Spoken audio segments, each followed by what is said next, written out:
আসসালামু আলাইকুম সুধী দর্শক মন্ডলী, আমরা এই মুহূর্তে উপস্থিত আছি এলাহাবাদ উচ্চ বিদ্যালয়ের মাঠে।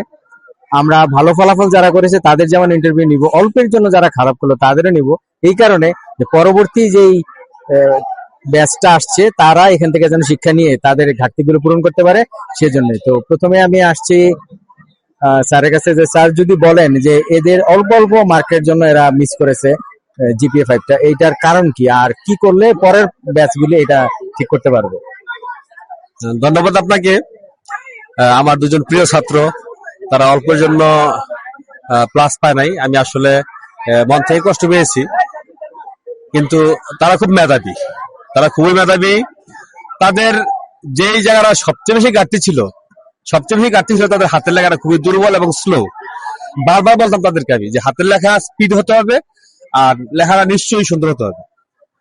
শিক্ষক যারা সহজে বুঝতে পারে এরকম লেখা হতে হবে, লেখাটা গোছানো হতে হবে। ও সম্পর্কে জানি যে অনেক গেমস এর প্রতি খুব আসক্তি ছিল এক সময়, অনেক মেধাবী স্টুডেন্ট, কিন্তু এখানেই স্যার যে এত মেধাবী হওয়ার পরেও মানে দেখা গেছে পরীক্ষার আগের দিন পরে ভালো রেজাল্ট করছে, এখন কয়েকদিন করছে, কিন্তু এটা যদি কন্টিনিউ হইতো তাহলে তো আসলে গোল্ডেন পাওয়াটা একদমই অসম্ভব। তাদের জন্য প্লাস পাওয়াটা এখনো কোনো ব্যাপারই না। এদের যে মেধা, তারা প্লাস পাওয়া তাদের জন্য ব্যাপারই না। কিন্তু ওই যে বললাম, মোবাইল আর হাতের লেখা, এই দুইটাই মূল ব্যাপার।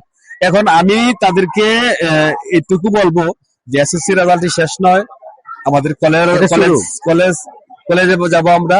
আর সায়েন্সের তারা ইন্টারমিডিয়েট লেখার উপরে গুরুত্ব দেওয়া হয়, কিন্তু এসএসসির মতো না। যেহেতু সায়েন্সে ওরা ফিজিক্স, কেমিস্ট্রি, ম্যাথ, বায়োলজি সবগুলোই আমরা জানি, সবগুলি খুব টেকনিক্যাল, খুব মার্কটা হলো ম্যাথমেটিক্যাল টার্ম। এরা যদি ফিজিক্স, কেমিস্ট্রি, ম্যাথ, বায়োলজি ভালো করতে পারে তাহলে সায়েন্স থেকে তারা অবশ্যই প্লাস পাবে। এবং তারা যে এইচএসসি তে গিয়ে প্লাস পায়, এই প্রত্যাশাটা আমি তাদের কাছ থেকে রাখি। আমি দেখতে চাই যে আমার এই ছেলেগুলি কলেজে গিয়ে তারা এসএসসি তে পায় না, কিন্তু এইচএসসি তারা প্লাস পেয়েছে। ধন্যবাদ স্যার। আমি যে কারণে তাদেরকে আসলে মূলত নিয়ে আসছি, অসম্ভব প্রিয় আমার দুইটা ছাত্র, তাদেরকে আমি অনেক বেশি ভালোবাসি। তাদের এই চেহারাটা আমরা আবার দেখতে চাই ক্যামেরায়, কিন্তু প্লাস পাওয়া অবস্থায়। সেই কারণে তারা কিভাবে প্রস্তুতি নিবে আর এখন কোন ঘাটতির কারণে তারা এটা পায়নি, তাদের মুখ থেকে শুনবো। একটু যদি বলো। আমরা যে সব সময় যে মনোযোগ দিয়ে পড়াটা দরকার ওটা আমরা পড়ি নাই, সব সময় হেলামি করছি যে আজকে পড়বো না কালকে পড়বো, কালকে না পরশু পড়বো, এরকমটা করছি। এটা যদি রেগুলার আমরা পড়ালেখাটা করতাম, রেগুলার প্রতিদিনের পড়াটা প্রতিদিন শেষ করতাম, তাহলে আজকে আমাদেরও ক্লাস। তাহলে এখন যারা ক্লাস 10 আছে তাদের উদ্দেশ্যে কি বলবে? তারা ওই পড়ালেখাটা একটু গুরুত্ব দিয়ে পড়লে তারাও ক্লাস পেতে পারে, একটু মনোযোগ দিয়ে পড়তে পারে। তোমার এবারে পয়েন্টটা কত? 4.56। আচ্ছা আফিফ, তোমার? আমার পয়েন্ট হলো 4.78। তার মানে আমরা একদম অল্পের জন্য কাছাকাছি পয়েন্ট। তো তুমি কেন এমনটা হলো বলে তোমার মনে হয়? তোমার ফলাফলে আমার প্রিপারেশনে একটু ঘাটতি ছিল, কারণ আমি সত্যি কথা বলতে কি একটু ফাঁকিবাজি করছি প্রথম দিক দিয়া। শেষের কয়েকদিন চেষ্টা করছি, কিন্তু আমি যারা আমার ছোট ব্যাচের আছে তাদেরকে আমি বলতে চাই যে তোমরা প্রথম থেকে শুরু করো, কারণ একটা কথা আছে কি, ক্ষুদ্র থেকে বৃহতের সৃষ্টি। যদি তারা প্রথম দিকে একটু একটু করে শিখে তাহলে তাদের শেষের দিকে কোনো চাপটা পড়বে না।